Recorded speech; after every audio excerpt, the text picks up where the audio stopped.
Hello everyone. जेपीआरडी college में आपका स्वागत है। पिछले लेक्चर में हम लोग ना बेंडिंग इक्वेशन के बारे में थोड़ा सा पढ़े थे। आज हम लोग प्योर बेंडिंग के बारे में जानेंगे और आगे की जो भी टॉपिक होगा उसके बारे में पढ़ेंगे। ठीक है, चलते हैं अपने टॉपिक पे। सबसे पहले हम लोग प्योर बेंडिंग के बारे में जानेंगे। प्योर बेंडिंग आपका क्या है? ठीक है, जैसे कि आपको बीम दिख रहा है। बीम दिख रहा है, एक क्या है, एक आपका अप्लाइड मोमेंट लगा हुआ है। अप्लाइड मोमेंट लगा हुआ है आपका। ये कैसा मोमेंट है आपका? अप्लाइड मोमेंट है। कैसा मोमेंट है ये आपका? अप्लाइड मोमेंट, जो कि आपका एंटी क्लॉकवाइज लगा हुआ है। ये मोमेंट कैसा है आपका? ये मोमेंट आपका है रेसिस्टिंग मोमेंट। रेसिस्टिंग मोमेंट है। कैसा मोमेंट है? Resisting moment. ठीक है, ये मोमेंट क्या कर रहा है इस बीम पे? इस बीम पे ये दोनों मोमेंट इस बीम पे क्या कर रहा है? एक कपल जनरेट कर रहा है। एक कपल जनरेट कर रहा है। कपल जनरेट के कारण क्या होगा? इस बीम में आपको बेंडिंग दिखने को मिलेगा। जैसे कि मान लो ये बीम है आपका, कुछ इस टाइप का बीम आपका बेंड हो जाएगा। इस टाइप का बीम आपका बेंड हो जाएगा। यहाँ पे देखो कैसा होगा, इस टाइप का बीम आपका बेंड हो जाएगा। इस टाइप का कुछ बीम आपको दिखने को मिलेगा। इस टाइप का बीम देखने को मिलेगा कुछ। ठीक है, समझ रहे हो? यहाँ पे इस टाइप का कुछ आपको बेंड बेंड हो जाएगा इस मोमेंट के कारण। ठीक है, तो इस मोमेंट का कपल के कारण जो आपका बीम में बेंडिंग को देखने को मिलता है उसी को हम लोग क्या बोलते हैं? प्योर बेंडिंग बोलते हैं। ठीक है, जैसा कि आपको डिफिनेशन में लिखा हुआ है। डिफिनेशन में देखते हैं क्या लिखा हुआ है। ए बीम इज, देखो, a beam is said to be under pure bending, under pure bending, if it is subjected to equal and opposite couple in a longitudinal plane in such a way that the magnitude of bending moment remains constant through the length। ठीक है, कहने का मतलब क्या हुआ? जब भी आप इस पे हम लोग कपल अपोजिट कपल लगाते हैं, इक्वल एंड अपोजिट कपल लगाते हैं, इसमें क्या होता है? आपका एक लॉन्गिट्यूडनल प्लेन में बेंडिंग मोमेंट जनरेट होता है, जिसके कारण ये थ्रू द लेंथ आउट, ये पूरा बेंडिंग मोमेंट आपका कांस्टेंट रहता है। ठीक है, जैसे मैंने ये कपल अप्लाई किया इस बीम पे, कपल अप्लाई किया, कपल अप्लाई किया, कपल अप्लाई किया। कपल अप्लाई करने के कारण क्या होगा? इस पे एक बेंडिंग मोमेंट, इस बीम पे एक बेंडिंग मोमेंट जनरेट होगा। एक बेंडिंग मोमेंट जनरेट होगा जो आपका थ्रू द लेंथ क्या होगा? आपका पूरा कांस्टेंट होगा। ठीक है, पूरा बेंडिंग मोमेंट आपका कांस्टेंट होगा। ठीक है, अब देखो, अगर आपका बेंडिंग मोमेंट कांस्टेंट है, अगर आपका बेंडिंग मोमेंट कांस्टेंट है, इसका मतलब आपका शियर फोर्स क्या है? वहां पे जीरो है। ठीक है, जब आपका शियर फोर्स जीरो आता है तब आपका बेंडिंग मोमेंट कांस्टेंट हो जाता है। ठीक, अब देखो अगला पॉइंट क्या है।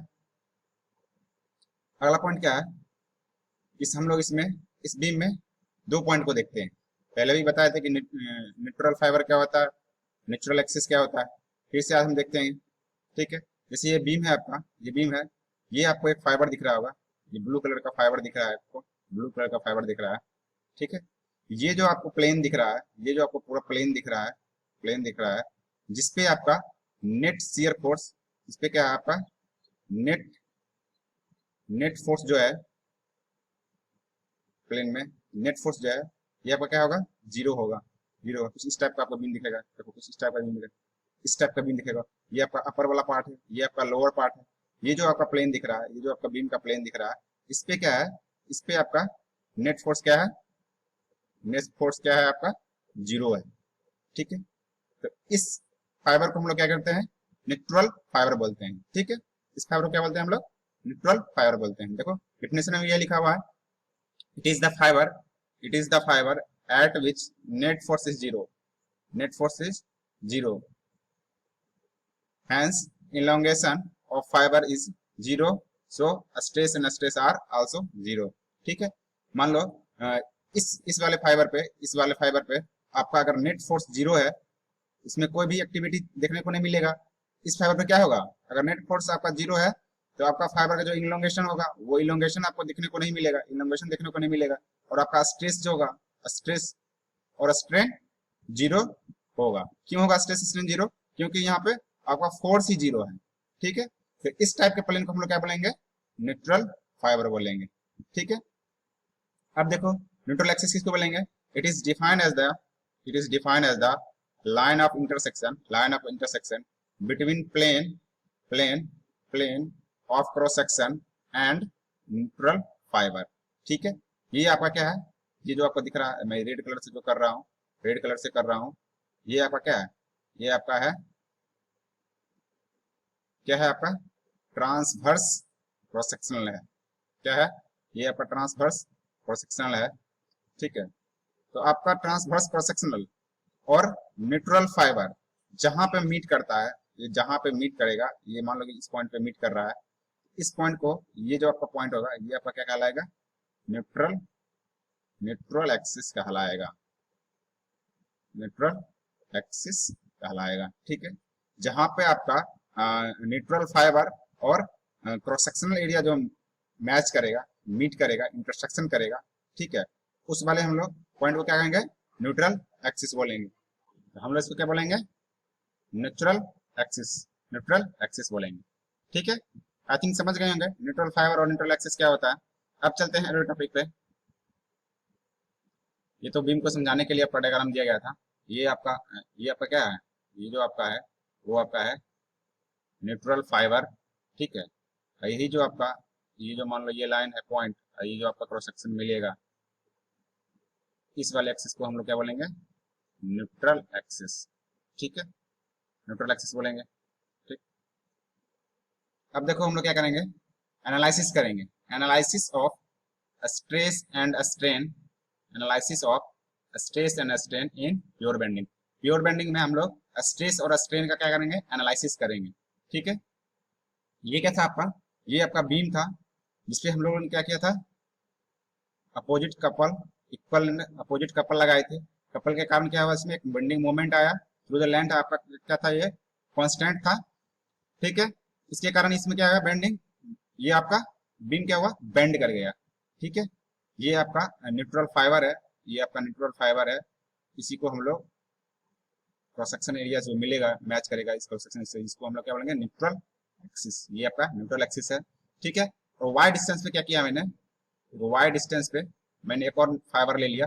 ये आपका एक और फाइबर लिया, ई डैश और जी डैश फाइबर। ये आपका वाई डिस्टेंस है। ठीक है, अब देखो यहाँ पे क्या था? जब हम इस एक्सिस को हम लोग बढ़ाएंगे, इंक्रीज करेंगे, इस एक्सिस को जब हम लोग इंक्रीज करेंगे, इंक्रीज करने पे क्या होगा? एक पॉइंट पे मैच करेगा। ठीक है, एक पॉइंट पे मैच कर रहा है। अब देखो ये पूरा एक्सिस एक आपको कर्वेचर की तरह नजर आएगा, एक सर्किल का कर्वेचर की तरह नजर आएगा। इस टाइप का मान लो सर्किल है आपका, इस पर मान लो यहाँ पर रेडियस है, तो मान लो कुछ इस टाइप का आपका डायग्राम देखने को मिलेगा। इस टाइप का डायग्राम दिख रहा होगा आपको, इस टाइप का डायग्राम दिख रहा होगा, इस टाइप का कुछ डायग्राम क्लियर इस टाइप का दिख रहा होगा। ये क्या? ये आपका एक सर्किल का कर्वेचर की तरह दिख रहा होगा। ये वाला पॉइंट जो आपका कर्वेचर की तरह पॉइंट दिख रहा है। ठीक है, अब हम लोग क्या करेंगे? जो बेंडिंग हुआ है, बेंडिंग के कारण जो इसमें स्ट्रेन डेवलप हुआ है, स्ट्रेन को हम लोग कैलकुलेट करेंगे। ठीक है, जैसे मान लो स्ट्रेन इजी कैलकुलेट किए हैं, स्ट्रेन इजी कैलकुलेट किए हैं। ठीक है, ये y बटा आर कैसे आया ये आपको समझाता हूँ। y बटा आर कैसे आया? तो स्ट्रेन का फॉर्मूला क्या आता है? Change in length by change in length by change in length bye क्या आता है? Original length.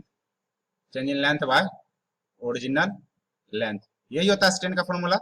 यही फॉर्मूला हम अप्लाई करेंगे। चेंज इन लेंथ क्या है? पहले क्या था अपना?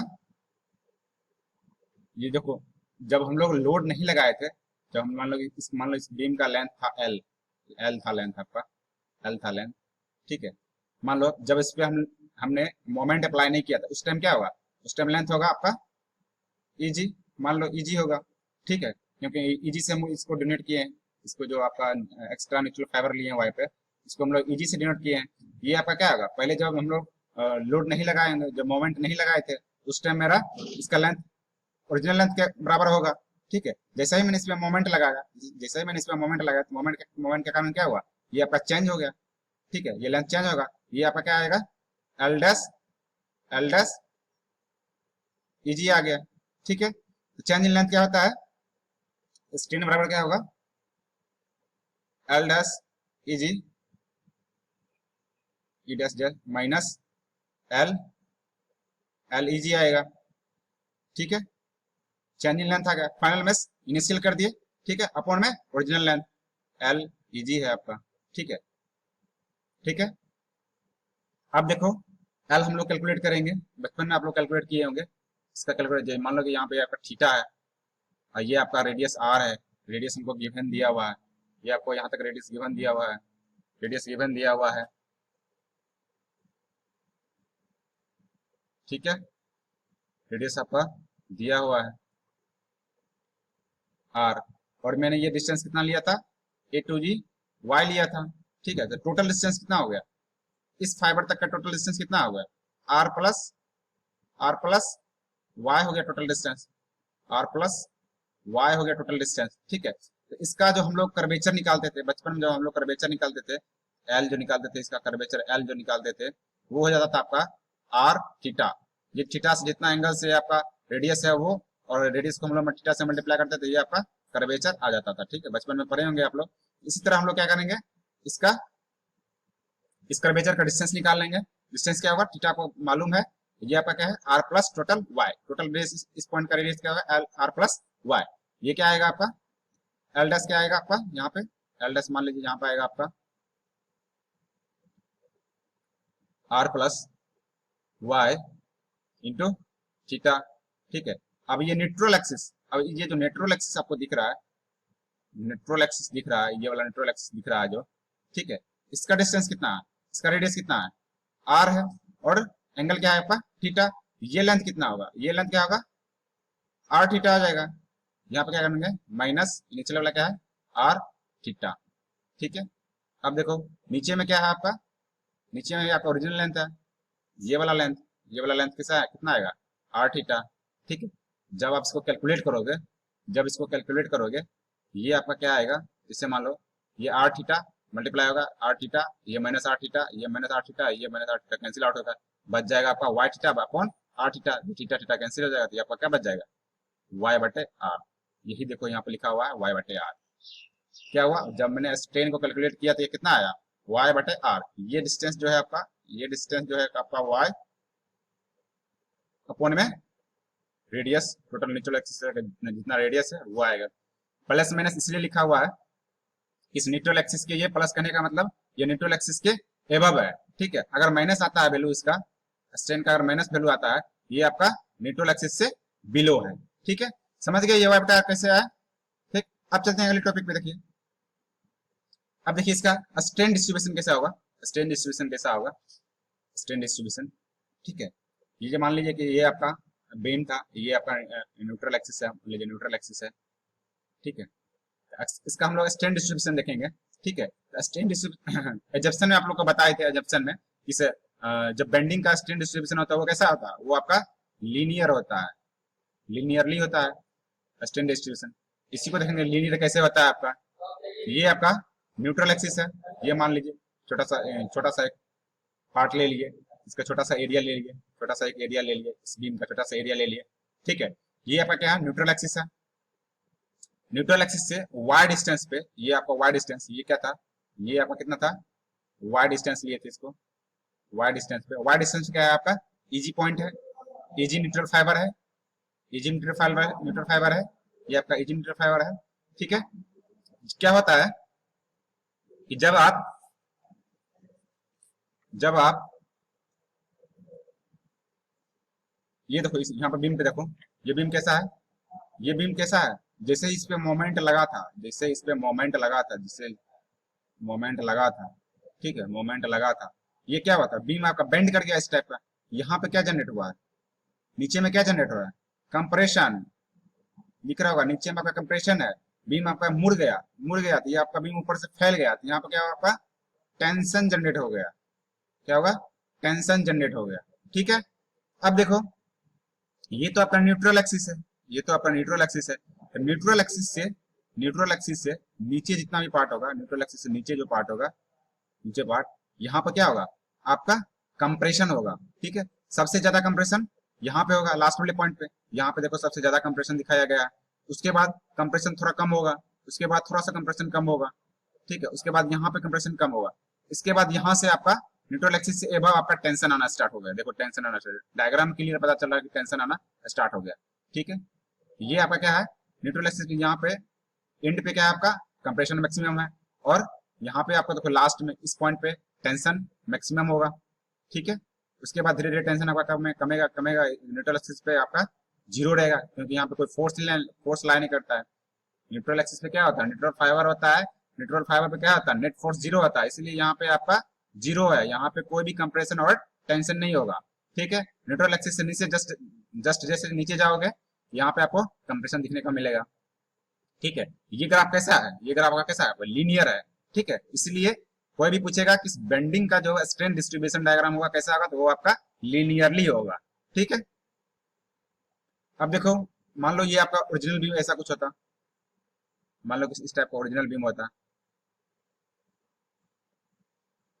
ठीक है, ओरिजिनल बीम होता है, ये बीम कैसा है, ये ऐसे बेंड कर गया, ऐसा कुछ बेंड कर गया आपका बीम, ऐसा बेंड कर गया बीम,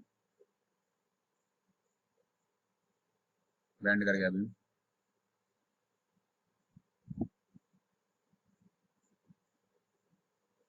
ये ऐसा कुछ बेंड कर गया बीम। यहाँ पे आपको एक क्रॉस सेक्शन दिख रहा होगा, इस टाइप का कुछ क्रॉस सेक्शन दिख रहा होगा, ये आपका एक्चुअली ऐसा बीम है। ठीक है, ये देखो, ये देखो इस टाइप का डायग्राम दिख रहा है न्यूट्रल एक्सिस से। ठीक है, यहाँ पे क्या हो रहा है, यहाँ पे आपका टेंशन जनरेट हो रहा है, यहाँ पे आपका टेंशन जनरेट हो रहा है, यहाँ पे क्या आ रहा है आपका कंप्रेशन। यही डायग्राम को आपको यहाँ पे न्यूट्रल एक्सिस से रियल बीम और मोमेंट लगाने के बीच बाद के जो बीम है उसके न्यूट्रल एक्सिस का कंपेरिजन है। ठीक है, तो ऊपर में हमेशा क्या होगा आपका टेंशन और नीचे में आपका होगा कंप्रेशन। अगर मान लो मोमेंट यही बीम था, अगर मान लो मोमेंट आपको क्लॉक वाइज लगाते, मोमेंट क्लॉक वाइज मोमेंट लगाते, क्लॉक वाइज मोमेंट लगाते, ये आपको बताए थे पिछले लेक्चर में। ठीक है, ये बीम का शेप कुछ ऐसा हो जाता, कुछ बीम का शेप आपको ऐसा दिखने को मिलता, ऐसा दिखने को मिलता। यहाँ पे क्या आता, ऊपर में आपका कंप्रेशन होता और नीचे में क्या क्या होता आपका टेंशन। ठीक है, इस पॉइंट पे आपका मैक्सिमम टेंशन होगा और इस पॉइंट पे आपका मैक्सिमम कंप्रेशन होगा। ठीक है, वही आपको यहाँ पे दर्शाया गया है। ठीक है, strain distribution diagram I think सबको समझ में आ गया होगा। अब चलते हैं हम लोग अपने टॉपिक पे। नेक्स्ट टॉपिक क्या है आपका, स्ट्रेन डिस्ट्रीब्यूशन जो डायग्राम निकला है उसके आधार पे हम लोगों ने फिर से स्ट्रेन को कैलकुलेट किया। ठीक है, स्ट्रेन को कैलकुलेट कर लिया। ठीक है, अब देखो इस पॉइंट पे जो है, इस पॉइंट पे मान लो ये पूरा बीम है, ये मान लो पूरा बीम ही है आपका। ठीक है, ये आपका न्यूट्रल एक्सिस है और हमने क्या किया था, वाई डिस्टेंस पे इजी पॉइंट के लिया था, इजी पॉइंट के लिया था। ठीक है, अगर हम लोग वाई मैक्सिमम पूरा ये मैक्सिमम डिस्टेंस पे हमको इजी ले, इस पॉइंट पे मान लो हम इजी को कंसीडर कर लेते हैं, इस पॉइंट पे मैक्सिमम पे वाई मैक्सिमम पे इजी को कंसीडर कर लेते हैं, तब क्या होगा आपका, इस पॉइंट पे क्या होगा, मैक्सिमम टेंशन होगा, मैक्सिमम टेंशन होगा। ठीक है, क्या किया है आपको, E max by Y max कर दिया है, E max by Y max कर दिया है, equal to E Y by, ठीक है, एप्सिलॉन, इस पॉइंट पे जो आपका स्ट्रेन लगेगा लगेगा एप्सिलॉन अपॉन वाई आ गया। ठीक है, यहाँ से आपका जो एप्सिलॉन वाई है वाई कैलकुलेट कर लिया है, ई एप्सिलॉन मतलब strain maximum upon Y maximum into Y आ गया है। ठीक है, अब देखो अगला पॉइंट चलते हैं। अगला पॉइंट इसको सेक्शन मॉडुलस को बाद में बताएंगे, सेक्शन मॉडुलस क्या है। अभी हम चलते हैं मोमेंट ऑफ रेसिस्टेंस पे, मोमेंट ऑफ रेसिस्टेंस पे। ठीक है, अब देखो मोमेंट ऑफ रेसिस्टेंस क्या है, इसको थोड़ा डिफिनेशन से पहले देखेंगे।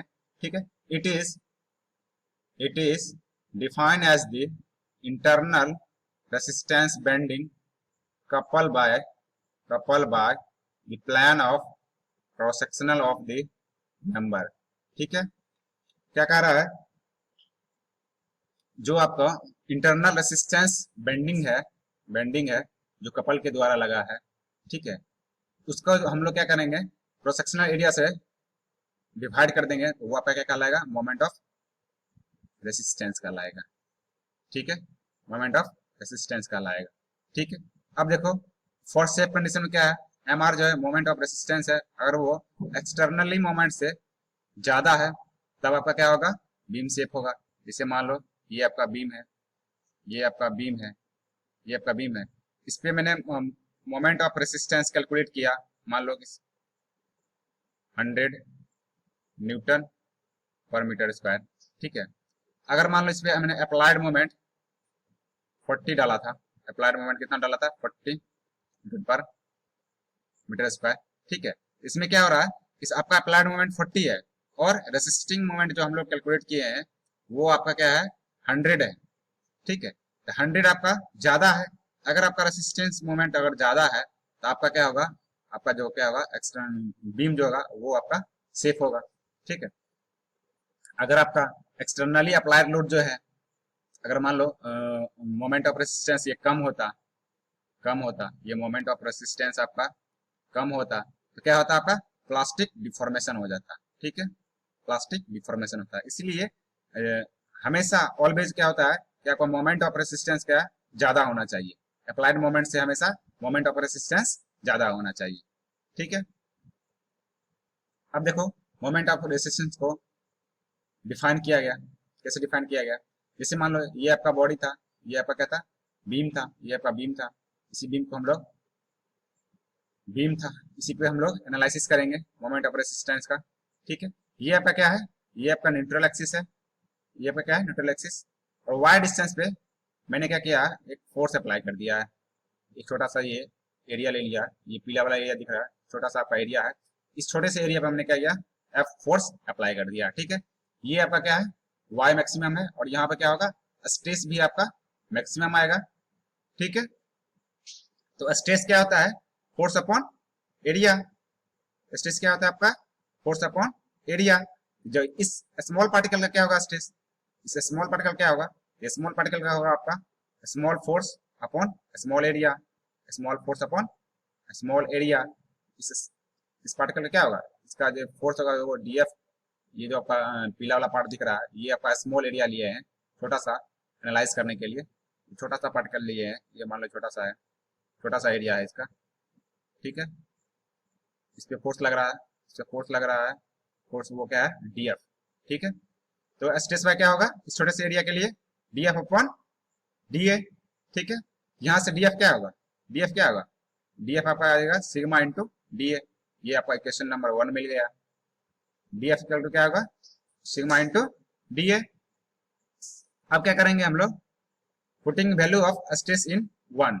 ठीक है, 1 में जो इक्वेशन है उसमें हम लोग क्या करेंगे स्ट्रेस का वैल्यू पुट कर देंगे। ठीक है, अब देखो यहाँ पे पहले ही हमने कैलकुलेट किया है। ठीक है, स्ट्रेन डिस्ट्रीब्यूशन में कैलकुलेट किया था strain max upon Y max equal to क्या था स्ट्रेन अपॉन वाई। ये जो आपका मैक्सिमम डिस्टेंस पे जो आपका स्ट्रेन था वो अपॉन में वाई मैक्स था वाई डिस्टेंस पे। ठीक है, तो अगर मान लो ये कंडीशन आपका स्ट्रेन में फुलफिल कर रहा है तो आपका स्ट्रेस में भी कंडीशन ये आपका फुलफिल करेगा। ठीक है, इसीलिए सिग्मा इक्वल टू क्या आ जाएगा sigma max upon Y max into Y आ जाएगा, एज इट इज है। जैसे ये आपका फॉर्मूला है स्ट्रेन का उसी तरह आपका स्ट्रेस का भी फॉर्मूला है। ठीक है, अब क्या करेंगे इस जगह पे स्ट्रेस का वैल्यू पुट कर देंगे यहाँ पे sigma max upon Y max into Y into D A upon D F आ जाएगा। ठीक है, तो डी एफ इक्वल टू कितना आ गया आपका स्मॉल फोर्स बराबर कितना आ गया sigma max upon Y max into Y into D A. ठीक है, अब देखो रेसिस्टिंग मोमेंट निकालेंगे हम लोग, रेसिस्टिंग मोमेंट क्या होता है आपका, इसको हम लोग डी एम आर से डिनोट करिए, इस छोटे से पार्टिकल का ही निकाल लें, इस छोटे से स्मॉल, ये स्मॉल बॉडी जो है आपका इसी के लिए हम लोग रेसिस्टिंग मोमेंट निकालेंगे। मोमेंट क्या होता है फोर्स इनटू परपेंडिकुलर डिस्टेंस, ये आपका फोर्स क्या है, जो आपका फोर्स है वो आपका डीएफ है। इस एक्सिस को मोमेंट निकालना है, इसका परपेंडिकुलर डिस्टेंस क्या है वाई है। ठीक है, मोमेंट क्या आ जाएगा तो डीएफ इंटू वाई आपका रेसिस्टिंग मोमेंट है, डीएफ इंटू वाई आपका रेसिस्टिंग मोमेंट आ गया। ठीक है, अब क्या करेंगे डीएफ का जो वैल्यू कैलकुलेट किए थे, ये आप डीएफ का जो वैल्यू कैलकुलेट किए इसको आप क्या करोगे इस इक्वेशन में पुट कर दोगे, डीएफ का वैल्यू यहाँ पे पुट कर दोगे। ठीक है, डीएफ का वैल्यू क्या है sigma max upon Y max into Y into D A into ये आपका वाई। ठीक है, तो डी एम आर क्या आ गया आपका sigma max upon Y max into Y into D A into Y आ गया। अब देखो रेसिस्टिंग मोमेंट क्या है आपका डी एम आर, ये आपका स्मॉल रेसिस्टिंग मोमेंट है sigma max Y max into Y into D A into Y आ गया। ठीक है, अब क्या करना है हम उसको, ये मेरे टोटल बॉडी को हम लोग का मोमेंट निकालना है, मोमेंट ऑफ रेसिस्टेंस निकालना है। टोटल बॉडी का हमको, अब हमको टोटल बॉडी का मोमेंट ऑफ रेसिस्टेंस निकालना है। टोटल बॉडी को निकालना है, क्या करेंगे हमको, इस जो छोटे बॉडी का निकाले हैं मोमेंट ऑफ रेसिस्टेंस, उसको हम लोग क्या करेंगे, इंटीग्रेट कर देंगे। क्या करेंगे, इंटीग्रेट कर देंगे। ठीक है, अब देखो इंटीग्रेशन कर दिए, इसका integrate D M R, integrate D M R equal to integration sigma max upon Y max into Y square into D A. ये सिग्मा मैक्स और वाई मैक्स ये आपका क्या है, कांस्टेंट है। टोटल आपका ये क्या है, ये आपका कांस्टेंट है, ये आपका कांस्टेंट है। ये आपका क्या आएगा, बाहर आ जाएगा, बाहर आ जाएगा। ठीक है, डी एम आर को जो हम लोग इंटीग्रेट करेंगे तो ये एम आर आ जाएगा। ठीक है, तो अब बच क्या गया अपना, बच गया integration Y square into D A. Y square into D A ये क्या है, ये स्मॉल एरिया का डबल स्क्वायर, डबल मोमेंट लिए हैं हम लोग। क्या स्मॉल एरिया का हम लोग जो डबल मोमेंट लेते थे, डबल मोमेंट लेते उसको क्या बोलते थे, उसको हम लोग मोमेंट ऑफ इनर्शिया बोलते थे, मोमेंट ऑफ इनर्शिया बोलते थे। क्या बोलते थे, moment of inertia. Moment of inertia क्या होता है, सेकंड मोमेंट ऑफ एरिया। ये स्मॉल एरिया का हम लोग डीए का सेकंड मोमेंट लिए हैं, आपका मोमेंट ऑफ इनर्शिया का ये जो पूरा पार्ट है, ये आपका पूरा पार्ट क्या कहलाएगा, मोमेंट ऑफ इनर्शिया। इसको हम लोग आई से डिनोट करेंगे। ठीक है, तो एम आर इक्वल टू कितना आएगा, sigma max upon Y max into I N A आ गया। अब देखो यहाँ से एम आर का इक्वेशन निकल गया। अब देखो यहाँ से हमको एक नया इक्वेशन मिल गया, नया इक्वेशन मिल गया। क्या निकला, एम आर अपॉन में ये आई आपका नीचे चला आएगा, I N A neutral axis sigma Y max upon Y max. ठीक है, अब देखो याद करो पीछे हम लोगों ने निकाला था sigma max upon Y max equal to निकाले थे, sigma max Y max equal to निकाले थे ई बाय आर। आपको दो इक्वेशन निकल गया, दोनों इक्वेशन को हम लोग क्या करेंगे, मैच कर देंगे, तो वो आपका पूरा बेंडिंग का, ये आपका बेंडिंग का इक्वेशन आ जाएगा। बेंडिंग का इक्वेशन आ जाएगा। बेंडिंग का इक्वेशन क्या होगा, M R upon I N A equal to sigma max upon Y max equal to E by R. ये आपका इक्वेशन काफी ज्यादा इंपॉर्टेंट है। ये इक्वेशन आपका वीवीआई है, इसको याद रखना ही होगा। इसी इक्वेशन से आपका बहुत सारे न्यूमेरिकल बन जाएंगे, बहुत सारे क्वेश्चन बन जाएंगे। पूरे बेंडिंग में आपको ये इक्वेशन को याद रखना ही पड़ेगा। सीधे एक नंबर के क्वेश्चन में ही पूछ देता है। ठीक है, ये क्वेश्चन आप लोग को याद रखना है। ठीक है, यही आपका इक्वेशन को लास्ट में फाइनलाइज किया गया, ये आपका इक्वेशन आ जाएगा। ठीक है, ठीक है, आज के लेक्चर में हम लोग इतना ही रखते हैं।